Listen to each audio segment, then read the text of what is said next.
Welcome to Priyanshi study point. Hello दोस्तों, सामान्य ज्ञान के इस वीडियो में आपका स्वागत है। आज के ये सभी प्रश्न हमारे कॉम्पिटिटिव एग्जाम से संबंधित हैं। तो चलिए शुरू करते हैं आज का हमारा पहला प्रश्न।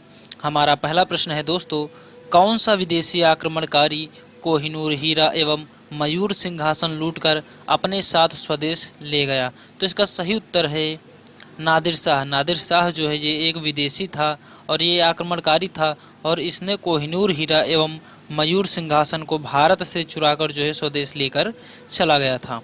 हमारा अगला प्रश्न है दोस्तों, भारत में सबसे पुरानी पर्वत श्रृंखला कौन सी है? भारत में सबसे पुरानी पर्वत श्रृंखला कौन सी है? तो अरावली पर्वत है। भारत की जो सबसे पुरानी पर्वत श्रृंखला है ये अरावली पर्वत है। मोस्ट इम्पोर्टेंट प्रश्न है दोस्तों, आप वीडियो को पॉज करके इन सभी प्रश्नों को नोट कर लीजिए। हमारा अगला प्रश्न है, धरती के तल का लगभग कितने प्रतिशत पानी है? यानी धरती में जो है कितने प्रतिशत लगभग पानी होता है पृथ्वी के अंदर? तो 71 यानी 71% जो है ये धरती के अंदर जो है, धरती के तल में जो है पानी होता है 71%। हमारा अगला प्रश्न है दोस्तों, भारत की सबसे लंबी स्थलीय सीमा किस देश से लगती है? भारत की सबसे लंबी स्थलीय सीमा किस देश से लगती है? तो बांग्लादेश से लगती है। भारत की सबसे लंबी स्थलीय सीमा जो है ये बांग्लादेश से लगती है।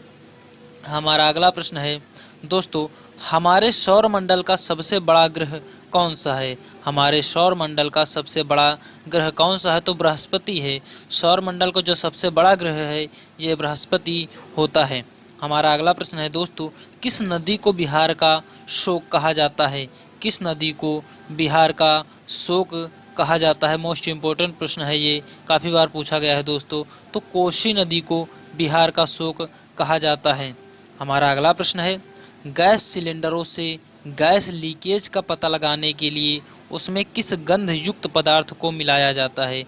गैस सिलेंडरों से गैस लीकेज का पता लगाने के लिए उसमें किस गंध युक्त पदार्थ को मिलाया जाता है?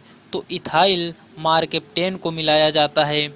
गैस सिलेंडरों में गैस लीकेज का जो पता लगाने के लिए जो गैस गंधयुक्त जो यानी बदबू देती है, जो गंध होती है, उसको हम बोलते हैं, वो एक गैस है और वो उसका नाम है इथाइल मार्केप्टेन। उस गैस का नाम जो है, उस गंध का नाम है इथाइल मार्केप्टेन। हमारा अगला प्रश्न है दोस्तों, वायुमंडल में सबसे अधिक किस गैस का प्रतिशत है? वायुमंडल में सबसे अधिक किस गैस का प्रतिशत है? तो नाइट्रोजन जो है ये वायुमंडल में सबसे अधिक होती है। वायुमंडल में सबसे अधिक गैस जो है ये नाइट्रोजन है। हमारा अगला प्रश्न है, कोणार्क का सूर्य मंदिर किस प्रदेश में स्थित है? कोणार्क का सूर्य मंदिर किस प्रदेश में स्थित है? तो ये ओडिशा में स्थित है। कोणार्क का जो सूर्य मंदिर है ये ओडिशा में स्थित है। हमारा अगला प्रश्न है दोस्तों, किस देश से अलग होकर वर्ष 1971 यानी किस देश से अलग होकर वर्ष 1971 में बांग्लादेश का निर्माण हुआ था? यानी 1971 में बांग्लादेश का निर्माण हुआ था। तो भारत से अलग होकर जो है ये बांग्लादेश का 1971 में निर्माण हुआ था। हमारा अगला प्रश्न है दोस्तों, कंप्यूटर भाषा में www का अर्थ क्या है? मोस्ट इम्पोर्टेंट प्रश्न है ये। कंप्यूटर भाषा में www का अर्थ क्या है? तो इसका वो अर्थ है वर्ल्ड वाइड वेब। जो www का जो अर्थ होता है ये, इसका जो पूर्ण रूप है ये वर्ल्ड वाइड वेब है। हमारा अगला प्रश्न है, 1 किलोबाइट में कितनी बाइट होती हैं? 1 किलोबाइट में कितनी बाइट्स होती हैं?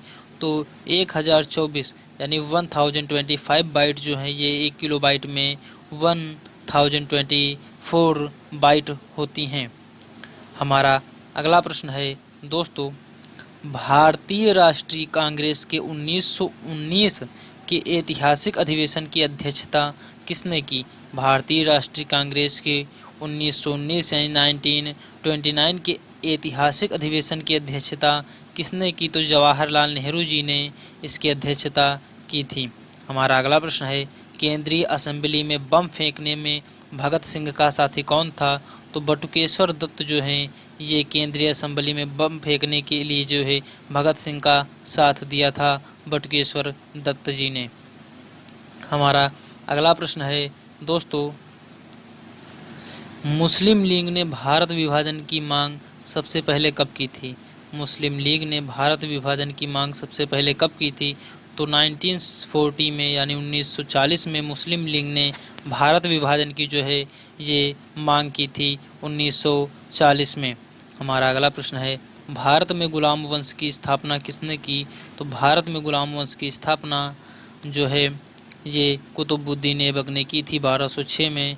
भारत में गुलाम वंश की जो स्थापना है 1206 ईस्वी में कुतुबुद्दीन ऐबक ने किया था। हमारा अगला प्रश्न है दोस्तों, दिल्ली सल्तनत की दरबारी भाषा क्या थी? दिल्ली सल्तनत की दरबारी भाषा क्या थी? तो फारसी थी। दिल्ली सल्तनत की जो दरबारी भाषा थी ये फारसी थी।